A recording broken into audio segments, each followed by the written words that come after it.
Este é o segundo programa dessa série que estamos falando sobre o tempo. Tempo na profecia. O título que foi dado é Chegou a Hora. E se você não assistiu o primeiro episódio, eu aconselho você a procurar o primeiro episódio e assisti-lo, porque ficará mais fácil a compreensão do que estamos tratando nesse assunto de profecias da Bíblia Sagrada. A gente disse que sempre estamos usando o tempo, não é verdade? O relógio marca a nossa vida, determina o caminho que seguimos, né? A rotina diária. Falamos da vez passada, ou no vídeo anterior, sobre quem criou o tempo. E vimos que foi Deus. Lá no princípio, Ele fez tarde e manhã o primeiro dia, de acordo com Gênesis capítulo 1, verso 5. E Ele também criou os luzeiros, as estrelas, o sol, a lua, separando o dia e a noite.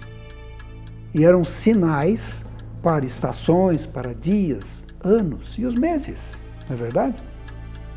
Deus criou o tempo. Também dissemos que, de acordo com a Bíblia, 2 Pedro capítulo 3, verso 8, que um dia para o Senhor é como 1000 anos, e 1000 anos é como um dia, porque Deus é atemporal. E também o tempo em outros planetas serão diferentes dos da Terra. Os dias serão diferentes, o tempo será diferente. Portanto, o nosso tempo é diferente. Mostramos que Deus se comunica com o homem através do tempo. As profecias da Bíblia apresentam muitas vezes um período de tempo. Isaías 46, 9 e 10, vou ler novamente para vocês. Lembrai-vos das coisas passadas da antiguidade, que eu sou Deus e não há outro. Eu sou Deus e não há outro semelhante a mim, que desde o princípio anuncia o que há de acontecer. Desde a antiguidade as coisas que ainda não sucederam. Deus usa o tempo para se comunicar com o homem, com o ser humano. E foi aí que eu comecei a colocar as profecias da Bíblia em uma linha de tempo. Fiquei pensando, será que o tempo é importante? Né? Vimos que Deus criou o tempo. Ele foi o criador de tudo. E vimos que o tempo de Deus é diferente do nosso. Também eu percebi que a Bíblia apresenta uma linha do tempo, não é verdade? Desde a criação e vai adiante até o livro do Apocalipse, e quando eu uso as profecias, vai avante. Ou seja, a Bíblia apresenta em sua linha do tempo o passado, o presente e o futuro. O tempo está presente na Bíblia e apresenta uma linha de tempo do planeta Terra. Um outro texto da Bíblia que me chamou a atenção, e nós lemos aqui no vídeo anterior, certamente o Senhor Deus não fará coisa alguma sem primeiro revelar o seu segredo aos seus servos, os profetas. Isso está em Amós capítulo 3, verso 7. E eu posso então depreender que Deus sempre avisa. Sempre avisa o que Ele vai fazer. E quando Deus avisa, sempre se cumpre. Tem uma Bíblia em casa que eu li já umas 5 vezes ou mais. Na verdade, cada ano eu leio uma Bíblia diferente, mas aquela eu li mais de uma vez, eu li umas 5 vezes. Quando eu gosto da tradução, às vezes eu leio mais, né? Essa aqui, por exemplo, eu li uma vez. E eu escrevo em algum ponto, quando eu vejo Deus avisou. E lá na frente, eu vejo, olha, se cumpriu o que Deus avisou. Porque Deus sempre avisa. Ele sempre avisa o que vai fazer, e quando Ele avisa, se cumpre. E a linha de tempo da Bíblia, a linha de tempo do planeta Terra, é algo fantástico, né? Nós vimos na vez passada, no vídeo anterior, sobre uma profecia de Jesus feita no ano 31. Ele diz, como foi nos dias de Noé, assim será também na vinda do Filho do Homem. Pois nos dias anteriores ao dilúvio, o povo vivia comendo e bebendo, casando-se, dando-se em casamento, até o dia em que Noé entrou na arca, e eles nada perceberam, até que veio o dilúvio e os levou a todos. Assim acontecerá na vinda do Filho do Homem. E uma coisa interessante, nós vimos que Deus avisou a Noé. Ele avisou a Noé o que ia acontecer. Com o tempo, Se você for lá no livro de Gênesis, no capítulo 5, 6 e 7, onde o dilúvio é descrito, vai ver que Deus disse a Noé quando ocorreria o dilúvio, depois de ou dentro de 120 anos. Também vai ver que Deus disse a Noé quantos dias faltavam para a chuva chegar. 7 dias. Vai ver ainda que para Noé Deus disse quanto tempo duraria a chuva? 40 dias. E a minha Bíblia diz, em Hebreus capítulo 13, verso 8, que Jesus Cristo é o mesmo ontem, hoje e eternamente. E Malaquias 3, verso 6 diz, porque eu, o Senhor, não mudo. E se ele avisou no passado, e se no passado ele não fazia coisa alguma sem avisar, certamente as profecias também apontam para um Deus que sempre avisa. E a pergunta que eu terminei no vídeo anterior é, existe algum aviso de Deus quanto ao tempo do seu retorno? Será que existe algum aviso de Deus? Vamos iniciar hoje um novo estudo. Seria o Chegou a Hora, parte 2. Vamos orar? Senhor Jesus, vamos estudar aqui algumas das profecias da Bíblia Sagrada e colocá-las numa linha de tempo. Por favor, envie o seu Santo Espírito a abrir a nossa mente e nos dar entendimento das profecias da Bíblia Sagrada. Em nome de Jesus. Amém. Muito bem. Vou citar também aqui alguns textos de Ellen White. E como eu fiz no vídeo anterior, se você quiser saber mais sobre a vida de Ellen White, assista esse vídeo, Como Tudo Começou. É um vídeo que conta a história da Igreja Adventista do Sétimo Dia, conta a história de Ellen White, aparece ali também Guilherme Miller, ou William Miller, e você vai ter uma ideia de como toda essa história sobre a questão das profecias, o estudo das profecias da Bíblia Sagrada e de tempo, tomou um vulto tão grande nesse período da história do planeta Terra. Tá bom? Olhe, deixe-me dizer a respeito de Guilherme Miller. Esse homem começou a estudar as profecias da Bíblia, e olhe que inicialmente ele não aceitava a Bíblia como um livro vindo de Deus, como a palavra de Deus. Ele era um ateu. E ele começou a estudar a Bíblia para provar que a Bíblia estava errada e acabou percebendo que a Bíblia estava certa. E o livro Grande Conflito, citando a história de Guilherme Miller, diz assim na página 320. Vamos ler. Com intenso interesse estudou os livros de Daniel e Apocalipse, empregando os mesmos princípios de interpretação que para as demais partes das Escrituras, e descobriu, para sua grande alegria, que os símbolos proféticos podiam ser compreendidos. Viu que as profecias já cumpridas tiveram um cumprimento literal, que todas as várias figuras, metáforas, parábolas, símiles, etc., ou eram explicados em seu contexto, ou os termos em que eram expressos se achavam entendidos literalmente. Fiquei assim convencido, diz ele, de ser a Escritura Sagrada um conjunto de verdades reveladas tão clara e simplesmente apresentadas que o viajante, ainda que seja um louco, não precisa errar. Elo após elo na cadeia da verdade recompensava seus esforços, enquanto passo a passo divisava as grandes linhas proféticas. Olha a linha do tempo aí. Anjos celestiais estavam a guiar-lhe o espírito e a abrir as Escrituras à sua compreensão. E continua dizendo o Grande Conflito, na página 323, Guilherme Miller. Outra espécie de prova que vivamente me impressionava o espírito, diz ele, era a cronologia das Escrituras. Notei que os acontecimentos preditos se haviam cumprido no passado e muitas vezes ocorreram dentro de um dado tempo. E aí ele começa a citar alguns tempos que estão na Bíblia. Vejam só, tempos que foram preditos e aconteceram naquele período de tempo. Os 120 anos do dilúvio, em Gênesis capítulo 6, verso 3. Os 7 dias que o deviam preceder com 40 dias de chuva predita, em Gênesis capítulo 7, verso 4. Os 400 anos da permanência temporária da semente de Abraão, em Gênesis 15, verso 13. Os 3 dias do sonho do copeiro mor e do padeiro mor, em Gênesis 40, de 12 a 20. Os 7 anos do faraó, em Gênesis 41, 28 a 54. Os 40 anos no deserto, de Números 14, 34. Os 3 anos e meio de fome, em 1 Reis 17, verso 1, Lucas 4, 25. O cativeiro de 70 anos, de Jeremias 25, 11. Os 7 tempos de Nabucodonosor, em Daniel 4, verso 13 a 16. E as 7 semanas, 62 semanas, e a semana perfazendo 70 semanas determinadas aos judeus, em Daniel capítulo 9, do verso 24 a 27.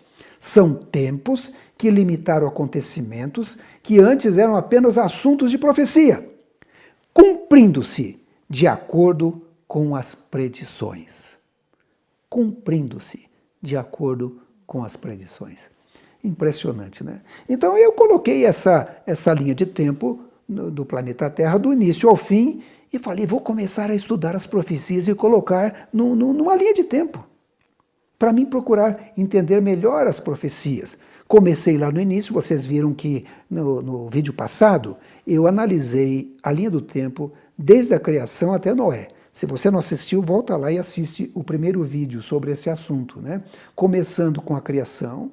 Em algum momento houve o pecado, né? Como eu disse, alguns creem que foi dentro de um período de 33 anos e meio, como foi o período de vida de Jesus Cristo, 33 anos. Houve então, ali na questão, quando eles pecaram e tiveram que ser expulsos do jardim do Éden, uma promessa de Deus, da vinda de Jesus, e a serpente, haveria ali então um grande conflito. A serpente feriria Jesus, mas Jesus esmagaria a cabeça da serpente, né? Era o plano da redenção começando a ser trazido à tona e sendo revelado ao homem. Já em Gênesis capítulo 3, verso 15, no início da Bíblia, tão logo o homem pecou, né? E a gente vê o plano da redenção descrito especialmente em alguns livros. Quero destacar alguns textos do livro Patriarcas e Profetas, escrito por Ellen White, o capítulo 4, porque o título é esse, Plano da Redenção. E ela diz assim: a queda do homem encheu o céu todo de tristeza. O mundo que Deus fizera estava manchado pela maldição do pecado e habitado por seres condenados à miséria e morte. Não parecia haver meio pelo qual pudessem escapar os que tinham transgredido a lei. E ela continua dizendo: o plano da salvação foi estabelecido antes da criação da terra, pois Cristo é o Cordeiro morto desde a fundação do mundo, de acordo com Apocalipse, capítulo 13, verso 8. Foi, contudo, uma luta, mesmo para o Rei do Universo, entregar seu filho para morrer pela raça culposa. Mas Deus diz: mas Deus amou o mundo de tal maneira que deu seu Filho unigênito, para que todo aquele que nele creia não pereça, mas tenha vida eterna. Em João 3,16. Então nós temos aqui uma linha do tempo. A linha do tempo que começa lá no Éden, com o pecado, vem passando aí por Caim e Abel. Abel ofereceu ali um cordeiro, simbolizando a Jesus Cristo também. Depois temos o tempo no deserto, o santuário, quando houve esse oferecimento de sacrifícios diários e anuais. Vemos o batismo de Jesus, depois a sua morte, né? E vemos a promessa da sua segunda vinda. E tudo isso é o plano da redenção que vai se cumprir. E aí fiquei pensando, bom, então se começou lá atrás, o fim da linha do tempo é o quê? A volta de Jesus. Vou colocar as profecias, então, nesta linha de tempo, começando lá no início e terminando ou culminando com a segunda vinda de Jesus, né?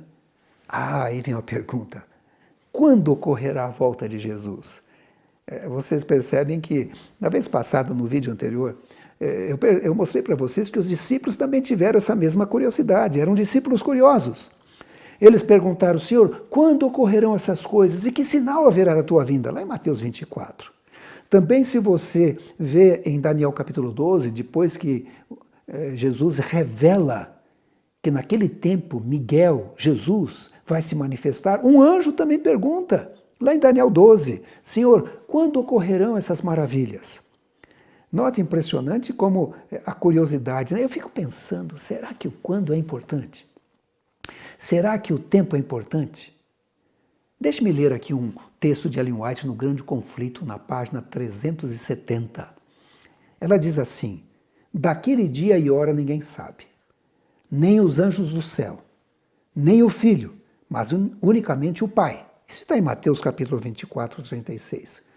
E ela continua dizendo, conquanto ninguém saiba o dia ou a hora de sua vinda, somos instruídos quanto à sua proximidade e isto nos é exigido saber.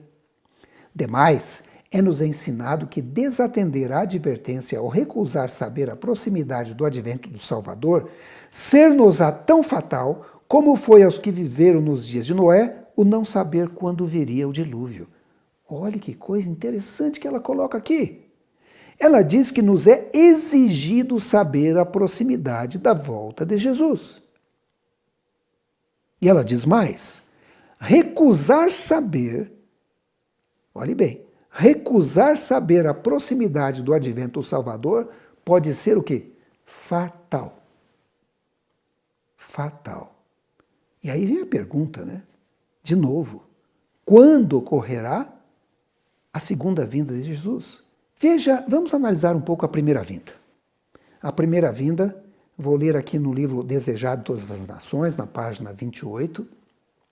Ellen White diz assim, mas como as estrelas no vasto circuito de sua órbita, ou indicada órbita, os desígnios de Deus não conhecem adiantamento nem tardança. Deus tem um momento exato, já marcado, viu? Não é uma coisa que Deus vai dizer assim, hoje, vamos lá, anjos, venham, vamos, é hoje que eu vou voltar. Não, gente, existe um plano da redenção. Tudo está determinado neste plano por Deus. Ele tem o dia exato para a sua vinda. Não é algo feito de improviso, Deus não improvisa. Os desígnios de Deus não conhecem adiantamento nem tardança. E olha, ela diz mais, mediante símbolos da grande escuridão do forno fumegante, Deus revelará a Abraão a servidão de Israel no Egito e declarara que o tempo de sua peregrinação seria de 400 anos. Deus deu um tempo lá para Abraão. Disse para ele, sairão depois com grandes riquezas, e contra essa palavra todo o poder do orgulhoso império do faraó batalhou em vão. Naquele mesmo dia indicado na promessa divina, todos os exércitos do Senhor saíram da terra do Egito. E aí ela faz um paralelo. Assim nos divinos conselhos fora determinada a hora da vinda de Cristo, falando da primeira vinda. E quando o grande relógio do tempo indicou aquela hora, Jesus nasceu em Belém. Olha que interessante. Jesus tinha tempo para nascer. Sim, estava no plano da salvação. Tinha um dia exato para nascer. Os anjos se prepararam, teve um coral que cantou. E eles vieram naquela data específica, não é? E aí o que ela diz? No livro Mensagens Escolhidas, na página 406, volume 1 do livro Mensagens Escolhidas.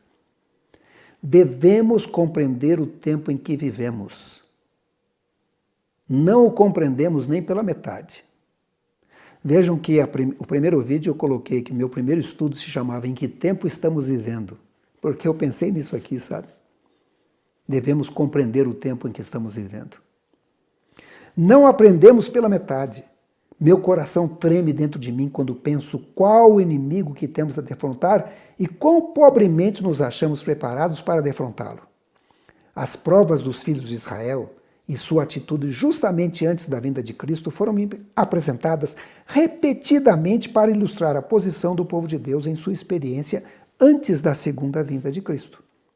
Como o inimigo procurou toda ocasião para assumir o controle da mente dos judeus, e hoje procura ele cegar a mente dos servos de Deus a fim de que não sejam capazes de discernir a preciosa verdade. Olha, a gente tem que compreender o tempo que a gente está vivendo. É por isso que eu coloquei tudo numa linha de tempo. Vou apresentar para vocês aqui. em busca de conhecer a proximidade da vinda de Jesus Cristo. Será que ainda falta 100 anos?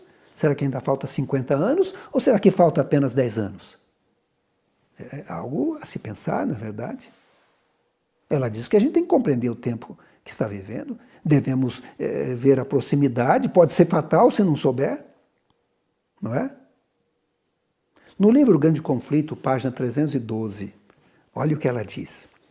No tempo do primeiro advento de Cristo, os sacerdotes e escribas da santa cidade, a quem foram confiados os oráculos de Deus, poderiam ter discernido os sinais dos tempos e proclamado a vinda do prometido.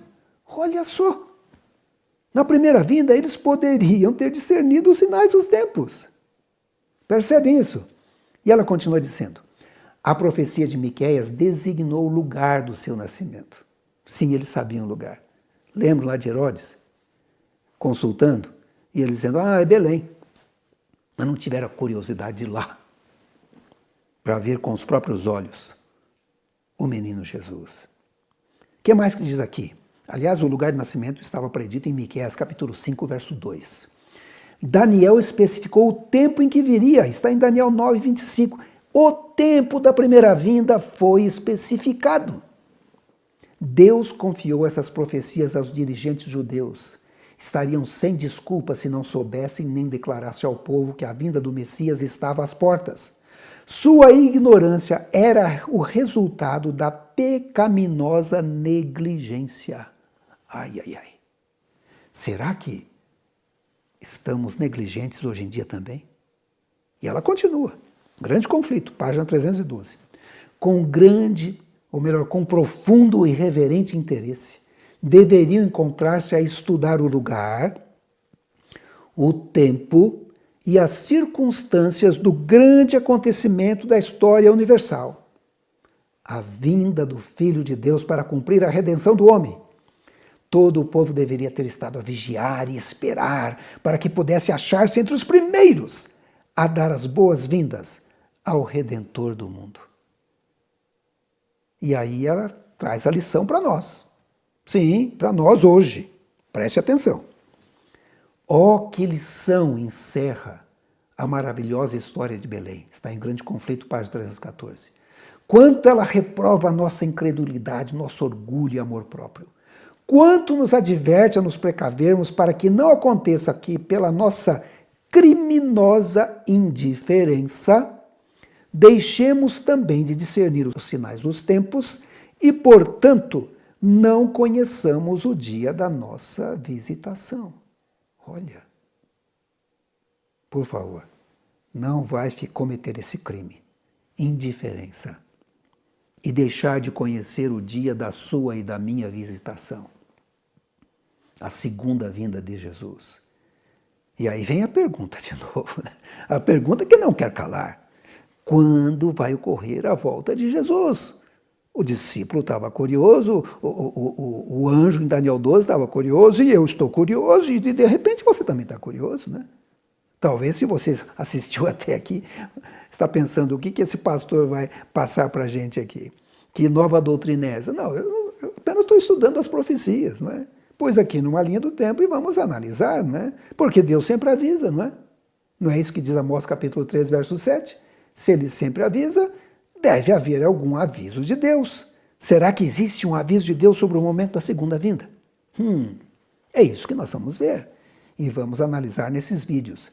Isso começou a martelar na minha cabeça quando eu estava em Nova Friburgo. Eu morava lá.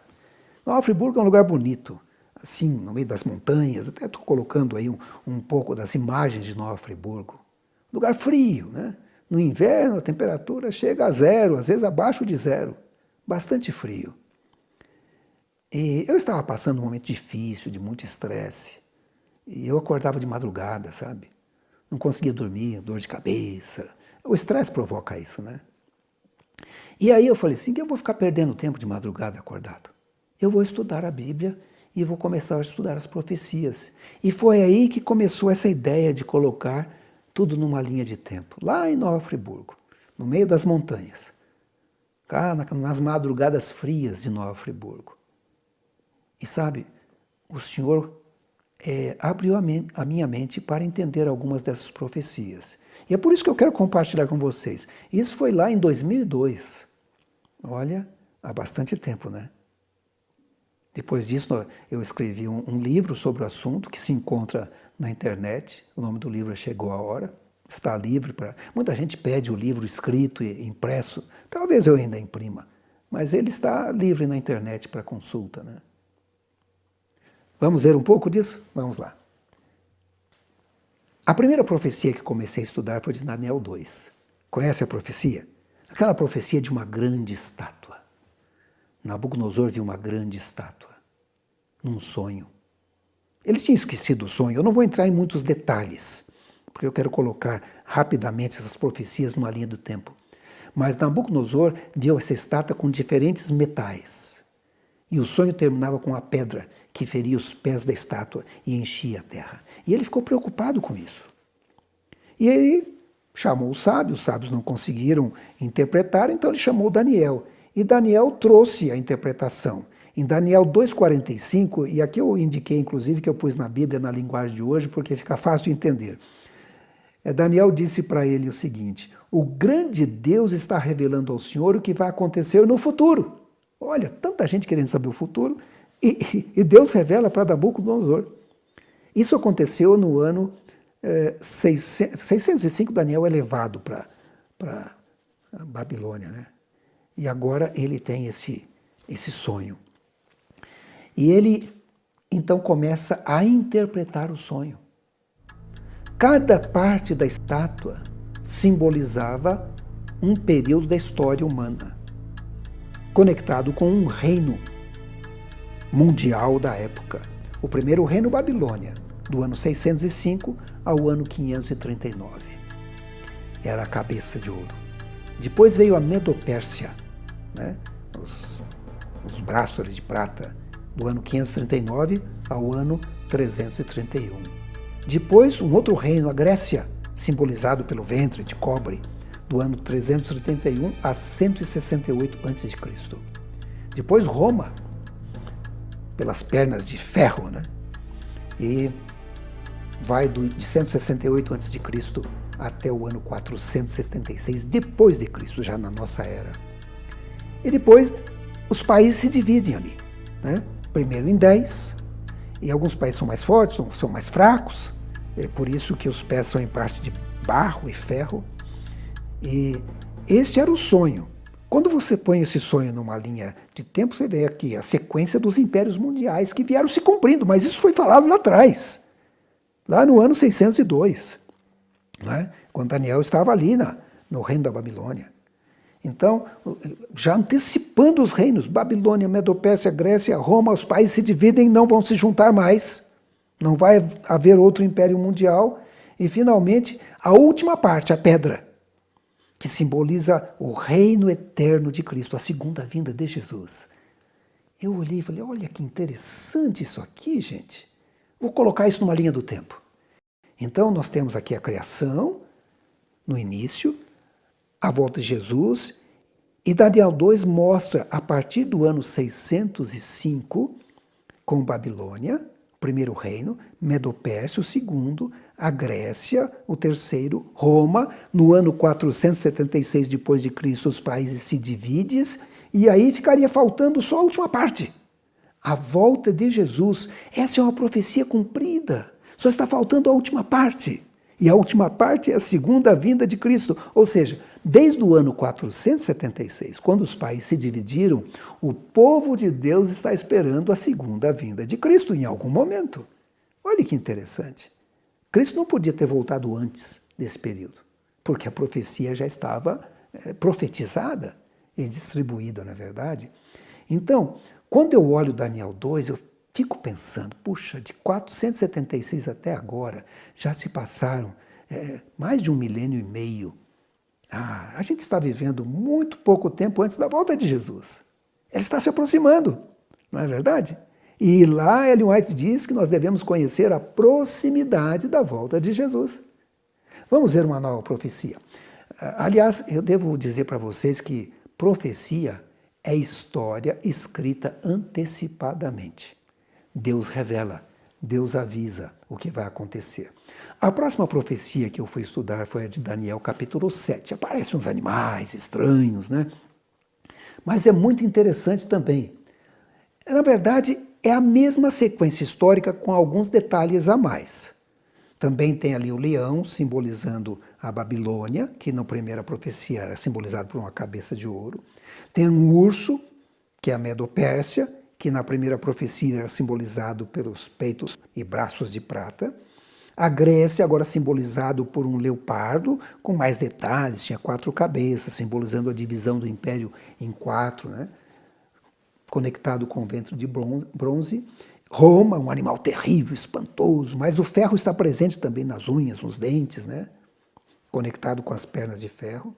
E, finalmente, a Europa dividida, né?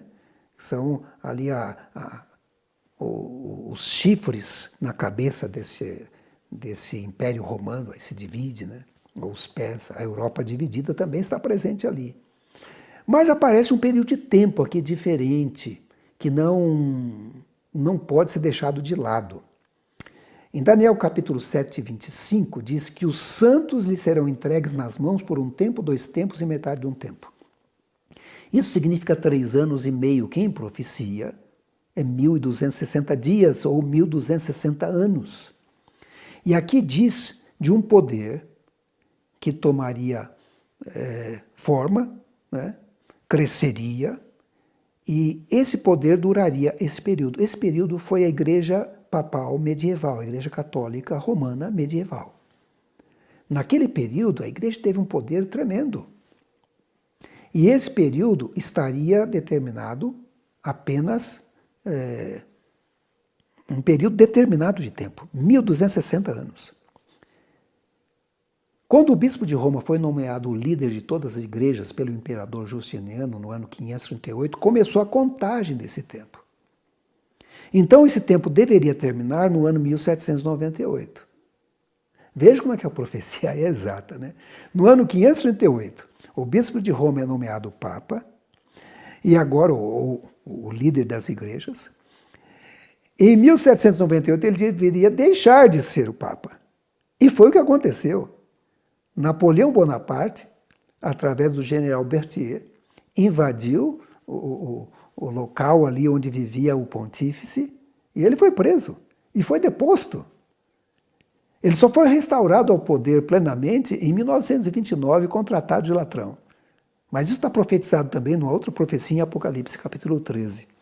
Então, vejam vocês, aqui é um período de 1.260 anos. Quando você olha na linha do tempo a profecia de Daniel 7, a gente percebe então o leão, o urso, o leopardo, o animal terrível e espantoso, cada um é simbolizando um reino. Babilônia, Medo-Pérsia, Grécia, Roma. Aí os países se dividem, são os 10 chifres na cabeça desse animal terrível e espantoso, mas aparece aqui um chifre pequeno, um poder, chifre significa poder, era o poder religioso, que permaneceu naquela época, pondo reis, depondo reis, e realmente a coisa foi difícil, e isso duraria 1.260 anos, ou dias proféticos, que foi do ano 538 a 1798. Interessante que depois de 1798, falta uma parte da profecia para se cumprir. É justamente o julgamento e a segunda vinda de Jesus. Olha só, essa profecia é uma profecia cumprida, faltando apenas essa parte final da volta de Jesus. Jesus não poderia ter voltado antes de 1798. Já estava predito. Havia um período de tempo aqui. Veja que nós estamos nos aproximando da nossa época, 2021, que é quando eu estou gravando isso aqui. Nós estamos se aproximando, não é verdade? Bom, eu continuei os meus estudos, né? Eu vi também que Daniel 7, por Daniel 7, nós estamos vivendo pouco tempo antes da volta de Jesus. Estamos no período do julgamento, aguardando a segunda vinda de Cristo. E aí eu fui estudar Daniel 8 e Daniel 9, onde aparece uma grande linha de tempo, muito grande, né? O que aparece lá? É basicamente a mesma coisa, com um jeito diferente de indicar e com alguns dados a mais. Babilônia já não existia mais, então aparece aí a Medo-Pérsia em forma de um carneiro, a Grécia em forma de um bode, e aparece Roma pagã e Roma papal na forma de um chifre, né? Sempre chifre indica poder. Então, você vê aí a mesma sequência de impérios mundiais, né, dominando o planeta Terra. Mas tem uma coisa interessante, aparece um período de tempo aí longo, Daniel 8, 12 a 14. E ele me disse, até 2.300 tardes e manhãs, e o santuário será purificado. Nossa, parece um período de tempo aí, 2.300 tardes e manhãs, 2.300 dias. Um período longo, né? E a profecia indica o começo. E se a profecia indica o começo, e a gente chega à conclusão que é o ano 457 a.C., eu não vou entrar em detalhes, porque o vídeo não é especificamente sobre essa profecia, talvez gravaremos um outro sobre a profecia específica, haveria um período de tempo aqui para colocar nessa linha do tempo. Essa profecia começava com o decreto da reconstrução de Jerusalém, que foi o decreto de Artaxerxes, que aparece inclusive no livro de Esdras. Ali haveria um período de 7 semanas para construir, né? Depois mais um período de 62 semanas até o batismo de Jesus. Esse período de semanas, quando a gente põe em dias, 7 semanas equivale a 49 anos. 62 semanas a 434 anos. E ainda faltaria uma semana final, quando Jesus seria batizado e começaria a sua obra aqui na terra. Na metade da semana, de acordo com a profecia, o Messias seria tirado, ele seria morto, e foi isso que aconteceu no ano 31 com a morte de Jesus, terminando no ano 34 com o apedrejamento de Estevão, com a rejeição do povo de Israel da mensagem dada por Cristo. Essa seria um pedaço da semana, um pedaço desse período longo, de 2.300 tardes e manhãs. 70 semanas estão determinadas sobre o teu povo. Então, quando eu coloco isso numa linha de tempo, eu vou perceber que essa primeira parte começou no ano 457, foi até o ano 34, mas o período longo de 2.300 anos terminou em 1844 depois de Cristo. E quando eu coloco essa linha de tempo em tamanho grande, o que acontece? Em 1844, começou o julgamento do povo de Deus. Diz, eis que é vinda a hora do julgamento, do seu juízo.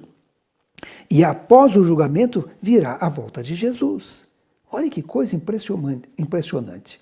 Em 1844, ou 1810 anos após o apedrejamento de Estevão, Jesus iniciou uma nova fase de sua obra, tanto na terra como no céu. Então nós temos esse período longo, até 1844, e Ellen White, ela diz no livro Grande Conflito, na página 485, quando se encerrar o juízo de investigação, Cristo virá, e o seu galardão estará com ele para dar a cada um segundo for a sua obra. Nós estamos no juízo desde 1844. A qualquer hora ele pode terminar. E aí eu fiquei pensando, quando eu coloco essas profecias de Daniel 2 numa linha do tempo, e percebo que desde o ano 476 estamos aguardando a parte final da profecia. Quando eu coloco Daniel 7 e percebo com todos os detalhes que estamos depois de 1798 aguardando a volta de Jesus, eu coloco Daniel 8 e 9 e percebo que desde 1844 estamos aguardando o julgamento que está ocorrendo até o fechamento da porta da graça. Essas profecias são cumpridas. Cristo não poderia voltar antes de 1844. Já estava tudo predito. A profecia de Jesus já dizia isso, a profecia da Bíblia. Aí eu fiquei pensando, realmente a gente está vivendo muito pouco tempo da volta de Jesus. Percebe que as profecias vão nos empurrando para o fim da linha de tempo, para a volta de Jesus. E aí eu pulei o Daniel 11, Daniel 10, 11 e 12, porque seria muito difícil colocar rapidamente aqui. Mas tem um vídeo meu no YouTube sobre esse assunto, as profecias de Daniel 11. São 2 vídeos, na verdade. Daniel parte 1 e parte 2. Daniel 11, parte 1 e parte 2. Dá uma olhada lá. Você vai perceber que estamos vivendo também nos últimos dias. Mas Deus sempre avisa. No livro de Atos dos Apóstolos, página 585, veja o que Ellen White escreveu. Na revelação a ele, João, o apóstolo, foram desdobradas cena após cena de empolgante interesse na experiência do povo de Deus, e a história da igreja foi desvendada até o fim dos séculos. Olha, tem uma linha do tempo aqui, não é? Sim, é a primeira profecia de Daniel, ou de Apocalipse, a primeira profecia de Apocalipse, Apocalipse 2 e 3, onde aparecem as 7 igrejas do Apocalipse. Nós temos aqui as igrejas, né? E nós vemos ali Jesus andando entre as igrejas, presente em cada período da história. E Ellen White diz no livro Atos dos Apóstolos, os nomes das 7 igrejas são símbolos da igreja em diferentes períodos, tempo, da era cristã. O número 7 indica a plenitude e simboliza o fato de que as mensagens se estendem até o fim do tempo. Vai até o fim da linha. Interessante. Enquanto os símbolos usados revelam o estado das igrejas, ou da igreja, nos diversos períodos da história do mundo. Muito bem, 7 igrejas, 7 períodos da igreja cristã. E os símbolos indicando o estado, a condição das igrejas em cada período da história. Então nós temos aí as igrejas: Éfeso, desejável; Esmirna, mirra; Pérgamo, exaltação; Tiatira, cheiro suave; Sardes, cantos de alegria; Filadélfia, amor fraternal; e Laodiceia, a última, julgamento do povo. Olhe que interessante, não é? E aí eu comecei a colocar essas igrejas na minha linha do tempo. A primeira igreja, a igreja de Éfeso, foi do ano 31 ao ano 100, depois de Cristo. Depois vem Esmirna, do ano 100 ao ano 313. A terceira igreja, Pérgamo, do ano 313 ao ano 538 da nossa era. Depois Tiatira, do ano 538 ao ano 1560. Depois Sardes, do ano 1560 a 1798. Depois a igreja de Filadélfia, vai de 1798 a 1844. E de 1844 até o fim da linha nós temos a igreja de Laodiceia. Nós estamos vivendo no período da última igreja. Não vai ter outra igreja depois dessa. Pelo menos aqui nessa linha de tempo. Veja que coisa impressionante, não é? Chegamos ao final da linha, com essa profecia de Apocalipse, capítulo 2 e 3. Essa é uma profecia cumprida. Estamos vivendo muito pouco tempo antes da volta. Jesus vai voltar durante esse período, o período da igreja de Laodiceia. E quando eu coloco aqui na minha linha do tempo, eu tenho que dizer, estamos vivendo pouco tempo antes da volta de Jesus. Mas vamos ver mais uma profecia, a profecia de Apocalipse, capítulo 6 a 8, onde aparecem os 7 selos do Apocalipse. Uma coisa interessante, cada selo também tem um simbolismo e também pode ser colocado numa linha do tempo. O primeiro selo, que é esse primeiro cavalo, então é o primeiro século, vai até o final do ano 100. O segundo selo, que é um outro cavalo, diferente, com cor diferente, ele vai no segundo século, até o Edito de Milão, no ano 313. Eu não estou entrando em detalhes, porque não temos tempo. Depois temos um cavalo aqui, já meio lá, meio cá, né? No terceiro século do Edito de Milão, até o estabelecimento do papado. A igreja vai ficando doente, sabe? Por isso que os cavalos vão mudando de cor. A coisa vai ficando feia. E quando chega no cavalo número 4, o quarto cavalo, ele está amarelo, doente, né? Doente. A igreja está doente. Vai do ano 538 até o tempo da Reforma. São períodos da igreja, períodos do povo de Deus, né? Depois nós temos aqui o quinto selo, é a perseguição, né? Quantos cristãos foram mortos, perseguidos na Inquisição? Foi o período da Reforma. Depois do sexto selo, nós temos aqui de 1755 até a vinda de Cristo, e aparecem alguns sinais também descritos nos selos. Sinais importantes que se cumpriram. Olha só, Apocalipse 6, 12 e 13, vou demorar um pouco mais nesse aqui. Diz assim, e havendo aberto o sexto selo, olhei e eis que houve um grande tremor de terra. O sol tornou-se negro como saco de silício, e a lua tornou-se como sangue, E as estrelas do céu caíram sobre a terra, como quando a figueira lança de si os seus figos verdes, abalada por um vento forte. Essas profecias se cumpriram. Por exemplo, eis que houve um grande temor na terra. Essa profecia se cumpriu no dia 1º de novembro de 1755, com o grande terremoto de Lisboa, dentro dessa linha de tempo que temos aqui. O sol tornou-se negro como o saco de silício, também se cumpriu, em 19 de maio de 1780. O sol se escurecendo, um dia escuro, inexplicável. Era o meio do dia quando escureceu e só foi voltar no outro dia. Uma coisa impressionante, inexplicável. A lua tornou-se como sangue. Também no mesmo dia, no 19 de maio de 1780, a lua apareceu, mas bem vermelha. Um sinal divino. As estrelas do céu cairão sobre a terra. E realmente caíram. Profecia cumprida no dia 3 de novembro de 1833. Você pode procurar na enciclopédia americana, vai ver que esse dia aconteceu, uma coisa impressionante. As pessoas achavam que era o fim do mundo. Mas era um sinal do tempo do fim. E se cumpriram. E aí continua o verso falando sobre o sexto selo. E o céu retirou-se como um livro que se enrola, e todos os montes e ilhas foram removidos dos seus lugares. E os reis da terra, e os grandes, e os ricos, e os tribunos, os poderosos, e todo servo, e todo livre, se esconderam nas cavernas e nas rochas das montanhas, e diziam aos montes e aos rochedos: caí sobre nós, escondei-nos do rosto daquele que está sentado sobre o trono, e da ira do Cordeiro, porque é vindo o grande dia de sua ira, e quem poderá subsistir? Aqui já é o finalzinho, é a volta de Jesus. Então vejam, Cristo vai voltar agora no sexto selo.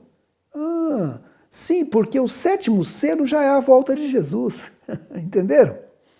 Que coisa impressionante.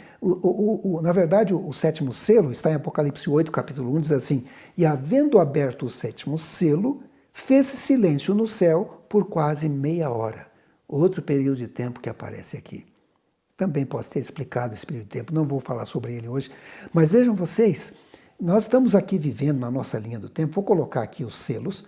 Vocês vão ver aí os 7 selos. Os 4 primeiros são os cavalos com diferentes cores, a perseguição, e ali temos os sinais, né? O dia escuro, a queda das estrelas. E aí, no meio dali, vai acontecer a volta de Jesus. Nós estamos aqui em 2021, em uma transição entre o sexto selo e o sétimo, porque o sétimo é a volta de Jesus. Veja, nós estamos muito próximo da segunda vinda de Jesus.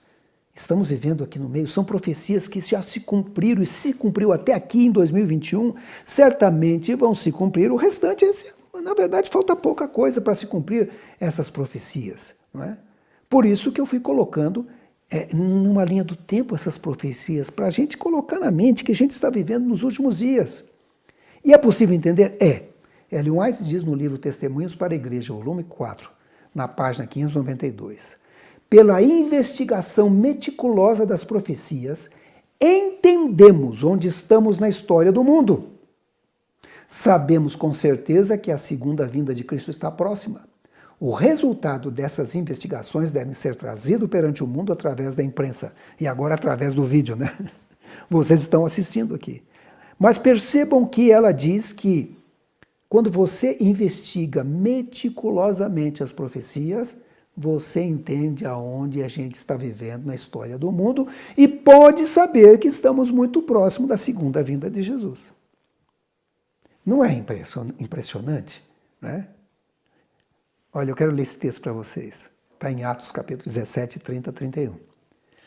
Ora, não levou Deus em conta os tempos de ignorância. Agora você está aprendendo, né? Você não está mais ignorante sobre isso. Agora, porém, notifica aos homens que todos, em toda parte, se arrependam. Tem que mudar de vida. Se preparar para a volta de Jesus. Porquanto estabeleceu um dia em que há de julgar o mundo. Na verdade, o julgamento já começou. E vai chegar um momento que ele vai voltar. Com justiça, por meio de um varão que destinou e acreditou diante de todos, ressuscitando-o dentre os mortos. Deus estabeleceu um dia, e você vê que a coisa vem se cumprindo à risca, numa linha do tempo perfeita. Porque Deus, vou relembrar e ler de novo, Amós 3, verso 7. Certamente o Senhor Deus não fará coisa alguma, sem primeiro revelar o seu segredo aos seus servos, os profetas. Ele sempre revela. Deus sempre avisa. E quando ele avisa, que se cumpre, né? Sempre se cumpre. Agora, será que existe algum aviso de Deus quanto ao tempo do seu retorno, assim? Alguma coisa a mais? Algum dado mais que seria importante a gente continuar estudando? Porque a gente aprendeu nesse estudo de hoje, no Grande Conflito, na página 370, Ellen White dizendo, conquanto ninguém saiba o dia ou a hora de sua vinda, somos instruídos quanto à sua proximidade, e isto nos é exigido saber. Tem que saber. Está aqui. E mais, ela diz no Serviço Cristão, página 77, os que se colocam sob a direção de Deus, para ser por ele guiados, compreenderão a constante corrente dos acontecimentos que ele ordenou. Se você se coloca sob a direção de Deus, você pode compreender esses acontecimentos e saber com antecedência sobre a segunda vinda de Jesus, a proximidade da vinda de Jesus. Será que existe alguma coisa mais para estudar? A gente chegou aqui muito próximo, não chegou? Né? Você vê que, inclusive, a igreja de Laodiceia é a última. O sexto selo, estamos dentro dele, aguardando só a parte final do sexto selo para a segunda vinda de Cristo. Será que é possível determinar ainda mais a proximidade da volta de Jesus? É. E eu vou mostrar isso no próximo vídeo. E para encerrar hoje, tome a decisão de se preparar para a vinda de Jesus, está muito próxima. Seria muito triste a gente chegar agora no final da linha do tempo e você se perder. Tome a decisão. Prepare-se. Estude a Bíblia Sagrada com oração. Se entregue a Jesus. Abandone a velha vida e peça que o Espírito Santo lhe dê uma vida nova. E se você está no caminho, não desista. Nós estamos quase no finalzinho. A gente vai continuar estudando esse assunto num terceiro vídeo. E vou mostrar para vocês como a gente pode mostrar que estamos vivendo muito próximo da segunda vinda de Jesus. Mais próximo ainda, hein? Olha só, vamos colocar numa linha de tempo mais alguns dados que podem nos levar a perceber que estamos vivendo muito próximos da vida de Jesus. Gostaria de orar com você antes de encerrar o estudo deste vídeo. Vamos fechar os nossos olhos, vamos orar. Senhor Jesus, nós te agradecemos porque o Senhor revelou através da Bíblia Sagrada aos profetas o tempo de cada acontecimento. E percebemos através das profecias de Daniel e Apocalipse que estamos vivendo nos últimos dias da história dessa terra. É impressionante como os sinais e as profecias demonstram isso. E os teus filhos que estão assistindo a este programa, e eu também, queremos estar preparados para a tua vinda. Opera esse milagre em nossa vida, nos transforme, por tua graça e por tua misericórdia. Continue colocando fé em nossa vida, sabedoria em nossa mente. Nos ajude a compreender o tempo em que estamos vivendo. Estamos vivendo no fim. Colocamos nossa vida em tuas mãos e te pedimos em nome de Jesus. Amém. Eu lhe convido a assistir o próximo vídeo. É o terceiro da série. Se não assistiu o primeiro, volte lá e assiste o primeiro vídeo dessa série. Até o nosso próximo encontro.